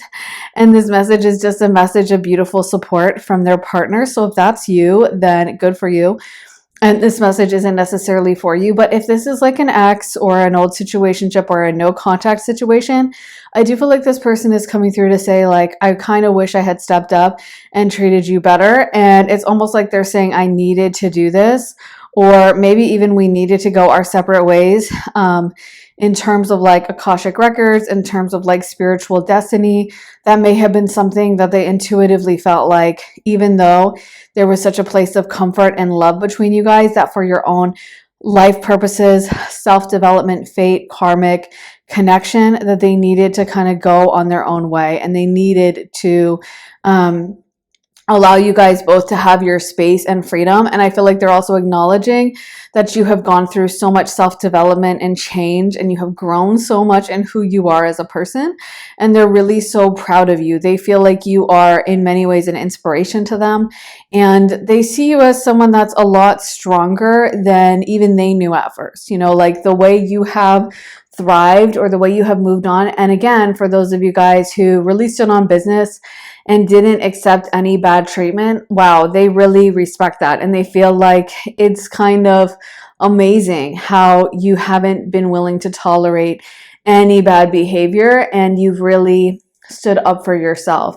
So yeah, I feel like this person is coming through with a bit of a, almost like a big brother, big sister vibe of like, I want to take care of you, and I just want to remind you of who you are. And if you forget who you are, I really want you to keep that in mind. Like if you've been going through some hard thing in life, being treated really badly, being disrespected, they want to remind you of who you are as a soul, who you are maybe before you came into this life, before you incarnated again, maybe who you are in past lifetimes. And one thing I will say that's coming up is, I feel like one thing that I've noticed when I do my mediumship readings is that a lot of people, I don't know how to describe it, kind of get scrubbed clean on the other side. So, someone might have had a really toxic grandpa, but he comes through as being really sweet and really nice. And I'm like, wait, I'm kind of confused because his personality seems so sweet. And this is what I've realized is like they get removed from any trauma. So any human trauma that happened to them in this lifetime, that gets cleansed, and then they revert back to the soul they always were. So if there was a reason, like if there was a trauma that they experienced causing them to be surly or not very friendly, not very talkative, then they could present totally differently on the other side and be like the life of the party. A lot of times it is the same personality, but for those people who went through some kind of traumatic event that deeply changed them, they revert back to that pure version of their soul, kind of like who they are as a kid before they start going through crazy traumas. You know what I mean? So why am I bringing that up? Because I feel like for you guys, they really recognize who you are as a soul, and they see you on that deep level. So if there has been someone treating you badly, if there has been someone disrespecting you or not showing up for you with pure love, this person just wants you to know that you are still that same beautiful soul you were, and they still see your value and worth, and they are rooting for you. And they're also wanting me to bring up the concept of karma, that if someone treated you badly, just know that that person will get karma. I don't know why this is the message I'm getting, but yeah, like I said, it feels protective. It feels like a big brother, big sister, like they are looking out for you, and they don't want your heart to get hardened or you to feel like you deserve this treatment because of it. They want you to know you deserve the absolute best. And if someone isn't giving you the best, I feel like their advice would be, go somewhere else, find someone else.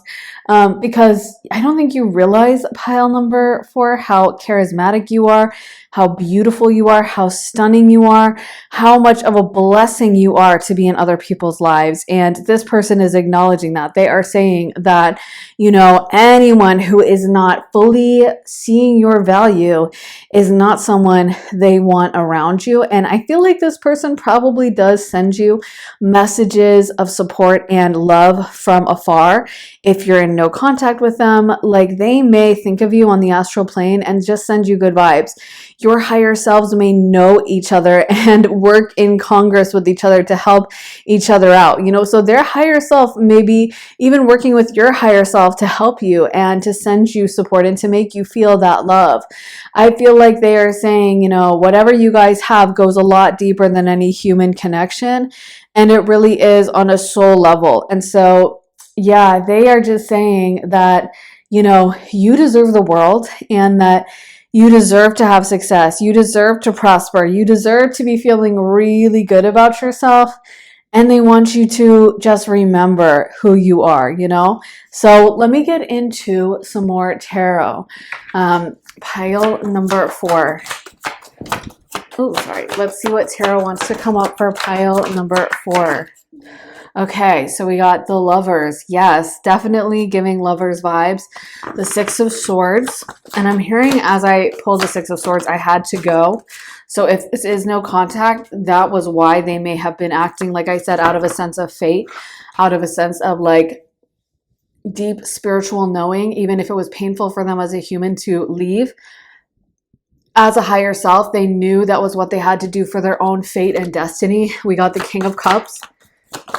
Okay, let's see. What tarot do we have for pile number 4? Messages from pile 4's person spirit. Okay. So we got the 7 of Wands, the Hanged Man reversed, the 8 of Cups. Yeah, it feels like I had to go. And it's like, how sometimes you have mixed feelings when you have to do something? Like you have to use every modicum of strength and power you have in order to like leave a situation or walk away. That's what it feels like to me. Like it doesn't feel like this person, if you felt abandoned by them or you felt like they suddenly ghosted you or whatever, I feel like this person may have been very torn about it. They may have had a really hard time leaving or walking away. Again, I could totally see people picking this pile number 4, who are just in a really beautiful, happy relationship, in which case, hey, good for you. And like, take what resonates, leave the rest. It's a general reading and thousands of people will watch. So, take the messages that resonate with you and don't even worry about the stuff that doesn't. But for those of you guys who are no contact, or this person ghosted you, or they didn't contact you or whatever, I do feel like they want you to know it was hard for them. If it was hard for you and you're like, do they even care? Like, what the heck? They never contacted me. Yes, they did care. And yes, they think of you a lot. They think of you all the time. And I feel like in many ways, they would love to be able to reach out to you. They would love to be able to talk to you, but they're actually telling me, no, I wouldn't, because it wouldn't be possible for me to have pile number 4 in my life without like disrupting everything, without me being able to be romantic with them. So even though many times they may think of you and be like, I would love to hear what pile 4 says, they know it would be too much of a change, and their higher self knows they have to live out certain like life purposes, life destinies, certain life experiences, possibly connections with other people that are helping their soul to grow. And it's kind of like how when you leave home when you're like 18, you may not necessarily feel like moving out. You may still, there's a part of you that may be like, oh my God, my mom, I miss my mom, I miss my dad, I just want to be at home in my childhood bedroom. But you know that if you were to just live in that childhood bedroom for the rest of your life, that you would never grow, you would never develop. And as much as it may be annoying to move into that college dorm room that's like tiny and cramped, and you have this weirdo roommate that like, is a jerk to you and just like doesn't really talk or whatever, that is part of your lived experience, and you have to like experience that. And then you have to move into like your rundown first apartment and have a roommate, and then work your way up and find a better apartment, and struggle to pay your car payment or whatever. But that's a part of life, that's a part of growth. And you have to go through those experiences, because staying in the comfort of your childhood bedroom just wouldn't serve you as a person.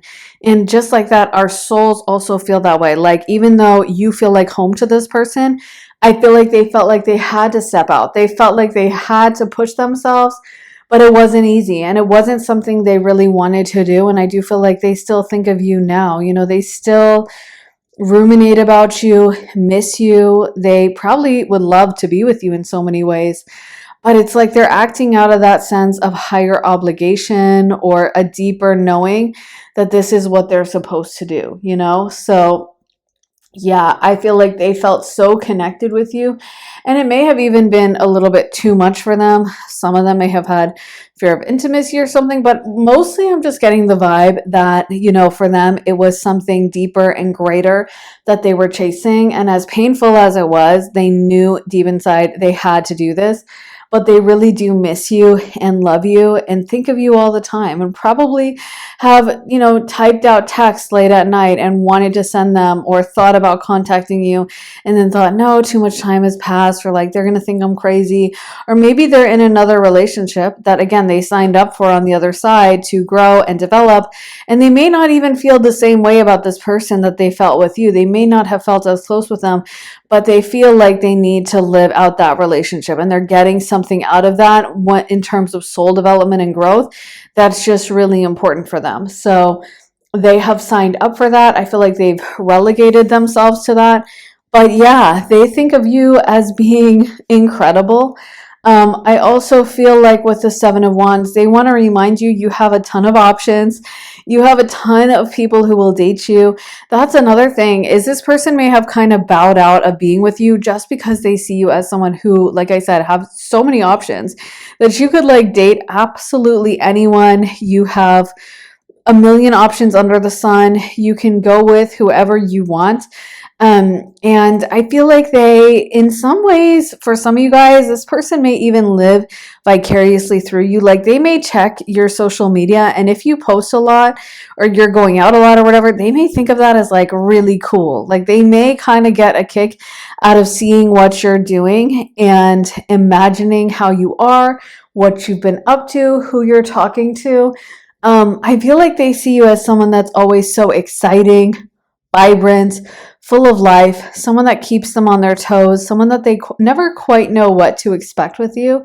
And I feel like that adds to their passion with you. You know, in some ways, you may be the one that got away, or like that glorious, perfect version of like a college girlfriend or an ex-girlfriend, or, you know, someone from the past that they really put on a pedestal in their mind and compare everyone else to.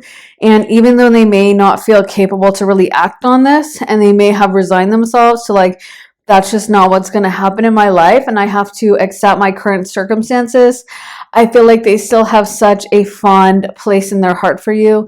And they still love to see what you're doing. They still get a kick out of you. I'm feeling someone almost wanting to laugh. So I feel like you kind of amuse them at the same time. Like, they love to see you thriving. They love to see you living your best life, having fun, enjoying yourself. And that's why they don't feel like you should tolerate anyone who kind of takes away your spark or does things that don't make you feel super confident and amazing. Let me get into some astro dice for you. Pile number 4. What is the message from pile 4's person spirit? So we have Aquarius. We have the 9th house, Sagittarius, and then we have Venus. So Aquarius, Sagittarius, Venus, which rules over Taurus and Libra. So starting with Aquarius, Aquarius definitely marches to the beat of their own drum. It also rules that larger group of friends and social circles. It's also the 11th house of hopes and wishes. I feel like they see you as someone that's kind of delightfully eccentric, like so different. Like you really stick out of the crowd for them. You know, I'm thinking of memes I've seen of like, to me, this is you. And then it's a picture of like a bunch of white flowers and then one red one right in the center that immediately catches your eye. You know, you are that like eye-catching, totally different, totally unique, special person that kind of came into their life like a shooting star across the sky. Like, wow, this person is a game changer. This person is so different. This person has shaken everything up for me. Then we have the 9th house, Sagittarius. That's a house of travel, boldness, exploration. And like I said, I feel like that person, this person, whoever they are, really sees you in that way. They see you as kind of the spice in like a dish, or the, you know, someone that makes life exciting, someone that shakes things up and does things on their own terms. And is always pushing them to explore. Also, Sagittarius is a very independent energy. It's not an energy that likes security as much as the other signs. It's a super like, yeah, I'm good on my own type of energy. That's why Sagittarius rules long distance travel, traveling internationally, going off to college. Like that metaphor I gave of like leaving your parents' house at 18 and heading off to college. That's Sagittarius energy. It's that moment of boldness where we're stepping out, we're stepping onto that plane and we're buckling our seat in and we're flying across the world to a country we've never been to before. Sagittarius is willing to take those risks and be bold and explore. And also Sagittarius is a lot of fun. So whenever you're around a Sagittarius, they're going to keep things interesting. They're going to keep things fun and exciting, and you may not know what to expect next. And I feel like this person gets this vibe from you. If you're actively in this person's life, like y'all are in a relationship, they are just very enthralled by you. They're very grateful to have you around because you add so much interest to their life, so much spice, so much variety, so much like, I don't know what to expect from pile number 4, but I know it's going to be something fun. I know it's going to be something exciting. And if you are no contact or this is an ex, then this person is really grateful for the interesting things you brought to their life, for just who you are as a person and a personality. They get a kick out of you. They enjoy being around you. And they feel blessed when they get to be in your presence or when they get to be around your energy. They just feel like it's kind of like a shot of tequila or a bit of spice in a dish, that just like takes up the heat and makes it interesting. And I feel like they really look back at you with so much fondness, so much happiness. They may laugh at memories they have with you and just like hold you in this deep place in your heart. And they're kind of fascinated by you. They kind of think about you as someone like a puzzle they can never solve, someone that always keeps them on their toes, always has them guessing in a way that's a lot of fun for them. Then we have Venus. So this person really had genuine love for you. Of course, Venus rules over love and romance. This person really did deeply love you. They also find you to be so physically attractive, physically beautiful, physically charming, and everything you do, I feel like they're kind of charmed by it. Like you could do anything and this person would be like, wow, that's awesome, and they really are just coming through with such tenderness and love and regard for you. And just this feeling that they want to protect you in some ways, even if they're not actively involved in your life anymore. Even if this is a person from the past, they do want to look out for you. They do want to make sure you're good. They do want to make sure you're with someone who's going to treat you with that love and respect and going to put you up on that pedestal, not someone who's going to, bring you down or create chaos in your life. And if you are dealing with anyone who is bringing negative energy into your life, trust me, they want to have you make the choice to get away from that and not tolerate it. They're saying, pile number 4, what the heck? You deserve so much better. Why would you ever tolerate this? So if you are currently like doing online dating and you're like, yeah, the guys have been acting crazy, or I am in a new relationship and yeah, the guy's kind of sketchy, or he's not really showing up for me, or he doesn't really text me in the mornings, or he doesn't do blah, blah, blah.